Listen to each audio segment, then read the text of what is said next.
Jazz musicians invented the concept of cool. No, really, they did.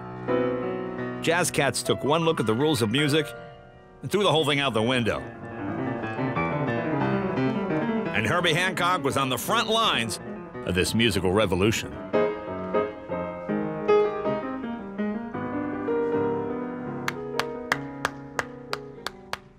Hey, Jay. Hey, Come on Jazz down, man, how you doing? Great. Hey, can we have some more lights in here? Welcome. Very cool. This is what a legendary jazz man looks like. Let me break it down for you. In the 60s, he played with the Miles Davis Quartet. In the 70s, his band, the Headhunters, went platinum and bridged the gap between jazz and pop. In the 80s, he launched into superstardom with his hit Rocket. Then he scored the movie Round Midnight and won an Academy Award. Now he spends his time bringing the people of the world together through jazz music. Oh, and he's a real car guy, too. We're not in a garage. I know, we're not in a garage right now. We'll get to the car part later, because people know Academy Award winner, multi-Grammy winner. One of my heroes. Do you ever play small clubs now, or is it mostly concert halls and things? I haven't played a club in a long time. I started with Miles in 1963, and we played clubs. I mean, the intimacy of the club is really fantastic, because you're right in touch with the audience that's right in front of you, you know. And the smoke. Oh. Remember, you come out of the club, and you smell like an ashtray. Yeah. And you would just see a haze, like, the ceiling would be here, and the cloud would be like right here, and your eyes would water. I actually like the fact that the ceilings were low because it contained the sound. I remember somebody said it was like playing under their bed. You know what I'm talking about? So in the room, the ceiling was so low, he says, I feel like I'm under my bed.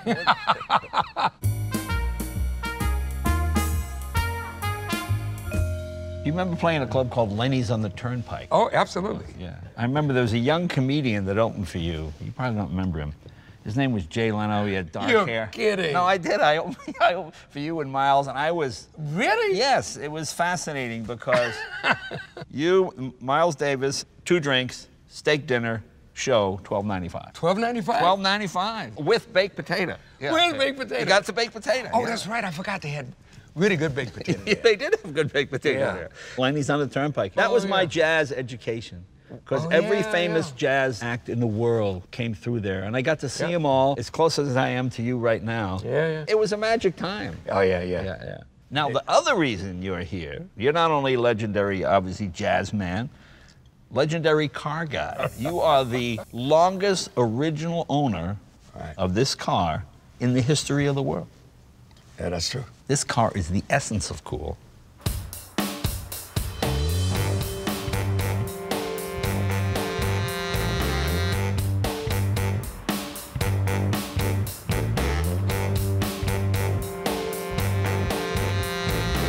I had it brought around for you. Oh, it looks so you great. Can check it out. Wow. If rarity is cool, this car can't be beat. An original 1963 AC Shelby Cobra. And it looks all 1963. The real deal. Wow. Less than 1,000 Shelby Cobras were made by famous race car driver Carroll Shelby between 1962 and 1965. And don't be fooled by this car's unassuming exterior. It fired up the famous Ferrari rivalry with its win at the United States Road Racing Championships in 1963. And the Cobras that still exist today, well, they are some of those coveted and expensive classic cars out there. But tell the story of how this car came to be, because that's the most fascinating part. Well, I wrote this song called Watermelon Man. That's a huge hit. I actually got a big check for the publishing of this song. The big check was like $3,500. That was a lot of money in '63. Right. So Donald Byrd, who was my roommate, the great trumpet player who actually discovered me, he said, by the way, there's an American car that's been beating the Ferraris. Right. So I said, okay, I'll go down and look at it. I just want to see what it looked like. So I get down to the store, I got jeans on or something. Now, how old are you now, 22, 23? I was 23. Okay. Salesman's there with his white shirt on and a tie. He doesn't even look up at me. I'm getting a little hot under the collar. Yeah. And I said, I'd like to buy the Cobra. He finally looks up. He says, do you know how much that car costs? I said, yeah, $6,000. I'll bring you the cash tomorrow. Right?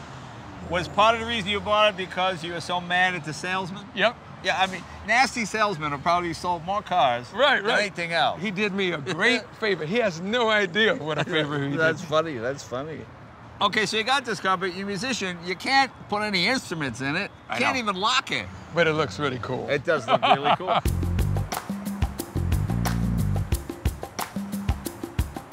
Well, let's show people what we're talking about here. This is a very early car. This had the 260 V8. The later cars had the 289. And something really rare, it's got a 2-barrel on it, doesn't it? There aren't any others like this. Yeah, I wonder why. Well, what I was told was that the first 10 Cobras that were built were all a little bit different. It's got a generator rather than an alternator. Yep. It's a nice original car that just hasn't been messed with. Yeah. Can we take it for a ride? Yeah, absolutely. Ha!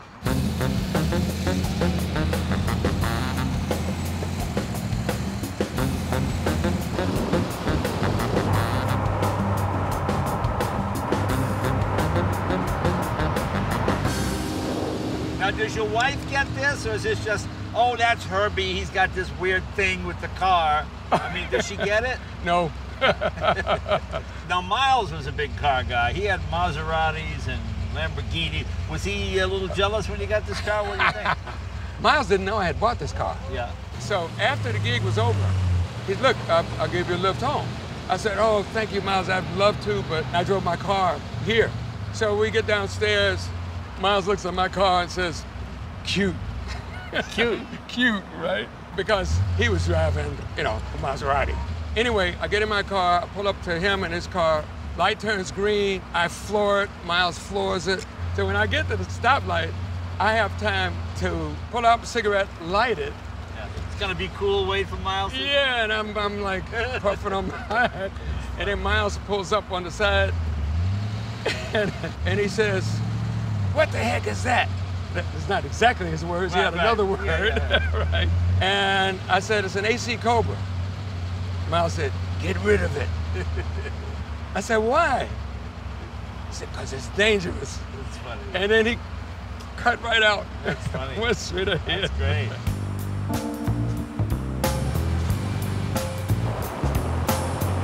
And how many miles you got on it? It's got to have a couple 100,000 miles on it. A couple of 100,000. And it was my daily car. But then it stopped being my daily car when the value of it started going up. Yeah. And Herbie really went out on a limb to get this thing back in 1962. He paid about $6,000 for it, which was a lot of money. But today, it's worth an estimated $2 million. Now, was there ever a point you were tempted to sell it? Like, man, I paid $6,000, it's worth $60,000 now. I should get rid of it. There was. I almost sold it for $10,000 one time. Wow. I had no idea that this car would appreciate. Cars didn't appreciate back in the day. No. For me, it doesn't get any more bucket list than this. Driving through the hills of Los Angeles with one of the world's greatest musicians, and one of the world's greatest cars.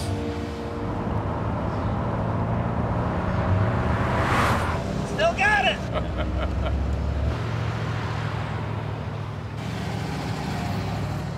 Well, what a thrill that is. Oh, thanks, Jay. It is. I mean, it's two American icons, the Cobra and the Hancock. No, it's really great, man. I mean, thanks for this. Well, this Cobra has a rhythm. It does have a rhythm. Yeah. It's got a heartbeat. Yeah, I like that. Yeah. I like that. That's very cool. See, your Tesla's never gonna have a heartbeat like this. That's right.